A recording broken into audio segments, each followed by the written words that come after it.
Hello, ladies, and welcome to our new Bible reading series. I'm Cindra Enlow from heavenlyplace.com, and this year, as we read through the Bible, we'll explore God's incredible story of love and redemption. If you're looking for a Bible reading plan that's simple and doable, this is it. So let's get started and discover the heart of God together, one chapter at a time. Hello, ladies, and welcome back to our one-year Bible reading plan. This is week 22, day 3, and today's reading is 1 Chronicles chapter 29, and then Psalms 127, 111, 112, and 113.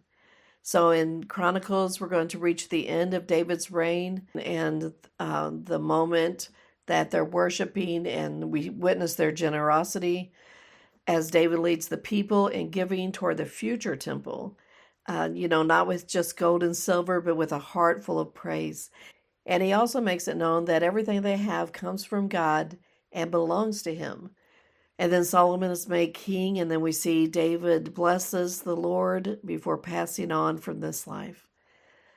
Truly seeing the heart of David. And then in the Psalms today, we see that same heart of worship and reverence. In Psalm 111, 12, and 13, we see that David praises God for his works and his faithfulness. He celebrates life of a person who fears the Lord and walks in God's ways. And then he lifts God high above the nations, and he reminds us that he sees and raises up the lowly. And then in Psalm 127, this psalm is actually credited to Solomon. And he reminds us that unless the Lord builds the house, those who build it labor in vain. And this just is it's a perfect reminder for Solomon as he begins the work that his father prepared for him to do. And here's where we see the heart of God in this reading. We see that God blesses those who walk humbly with him, and especially like in David's life and later on in Solomon's life. And he delights in cheerful giving, as we see in this story. And we see that God lifts up those who trust in his name from generation to generation. And I believe if we can do that, pass this on to our next generation, then we've done the job that God has called us to do. Okay, ladies, let's get into our reading. 1 Chronicles chapter 29, Psalms 127, and then 111 through 113. 1 Chronicles 29. David the king said to all the assembly, Solomon my son, whom alone God has chosen, is yet young and tender, and the work is great. For the palace is not for man, but for Yahweh God. Now I have prepared with all my might for the house of my God, the gold for the things of gold, the silver for the things of silver, the bronze for the things of bronze, iron for the things of iron, and wood for the things of wood. Also onyx stones, stones to be set, stones for inlay work of various colors, all kinds of precious stones, and marble stones in abundance. In addition, because I have set my affection on the house of my God, since I have a treasure of my own of gold and silver, I give it to the house of my God, over and above all that I have prepared for the holy house, even 3,000 talents of the gold of Ophir, and 7,000 talents of refined silver, with which to overlay the walls of the houses, of gold for the things of gold, and of silver for the things of silver, and for all kinds of work to be made by the hands of artisans. Who then offers willingly to consecrate himself today to Yahweh? Then the princes of the fathers' houses, and the princes of the tribes of Israel, and the captains of thousands and of hundreds, with their rulers over the king's work, offered willingly. And they gave for the service of God's house of gold 5,000 talents, and 10,000 derricks, of silver 10,000 talents, of bronze 18,000 talents, and of iron 100,000 talents. People with whom precious stones were found gave them to the treasure of Yahweh's house, under the hand of Jehiel the Gershonite. Then the people rejoiced because they offered willingly, because with a perfect heart they offered willingly to Yahweh. And David the king also rejoiced with great joy. Therefore David blessed Yahweh before all the assembly, and David said, You are blessed, Yahweh, the God of Israel, our Father forever and ever. Yours, Yahweh, is the greatness, the power, the glory, the victory, and the majesty. For all that is in the heavens and in the earth is yours. Yours is the kingdom, Yahweh, and you are exalted as head above all. Both riches and honor come from you, and you rule over all. In your hand is power and might. It is in your hand to make great and to give strength to all. Now therefore, our God, we thank you and praise your glorious name.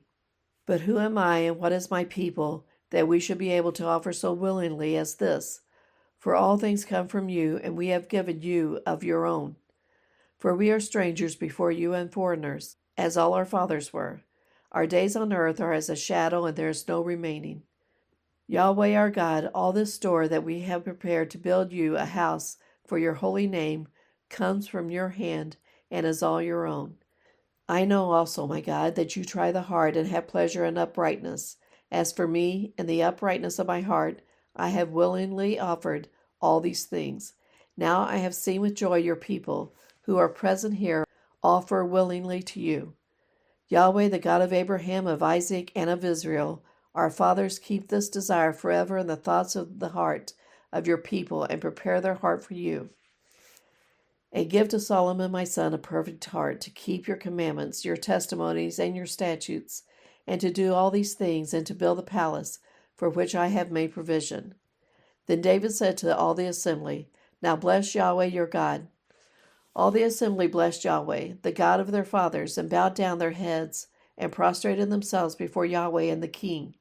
They sacrificed sacrifices to Yahweh, and offered burnt offerings to Yahweh on the next day after that day, even 1,000 bulls, 1,000 rams, and 1,000 lambs, with their drink offerings and their sacrifices in abundance for all Israel, and ate and drank before Yahweh on that day with great gladness.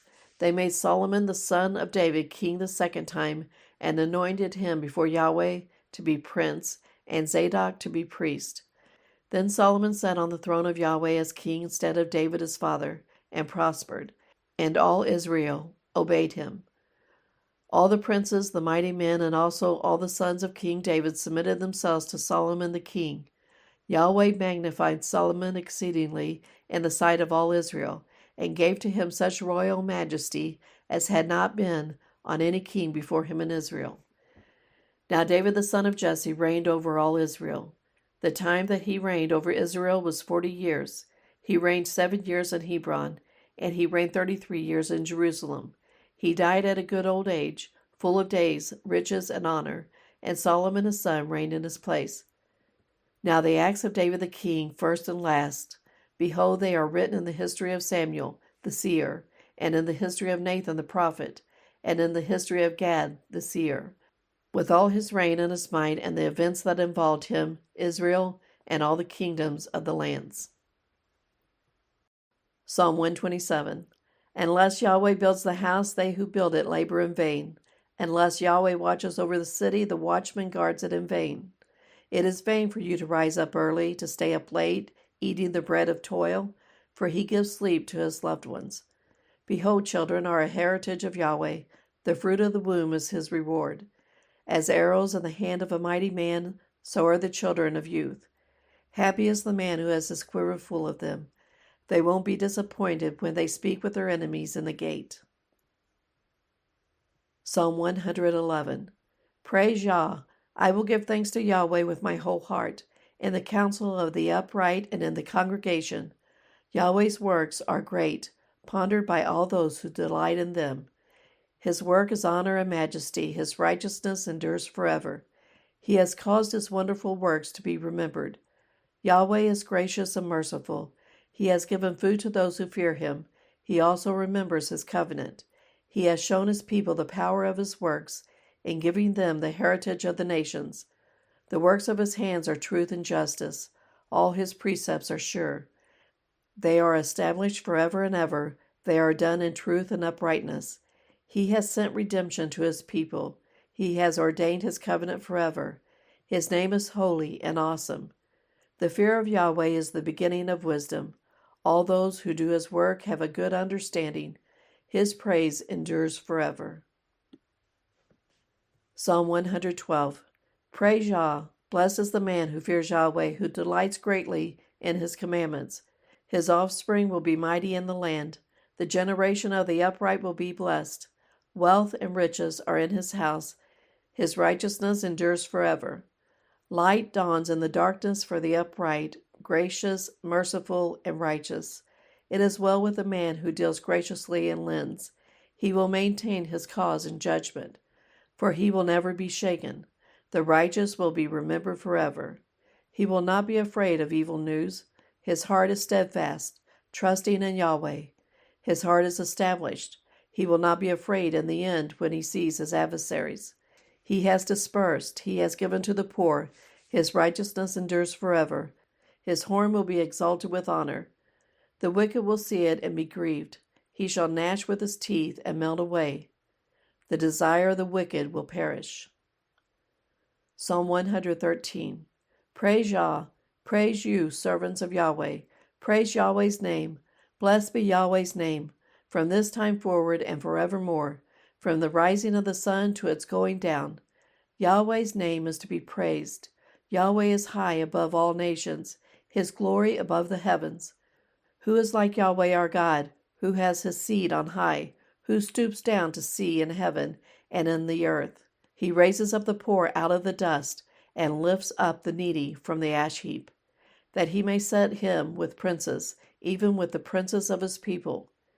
He settles the barren woman in her home as a joyful mother of children. Praise Yah.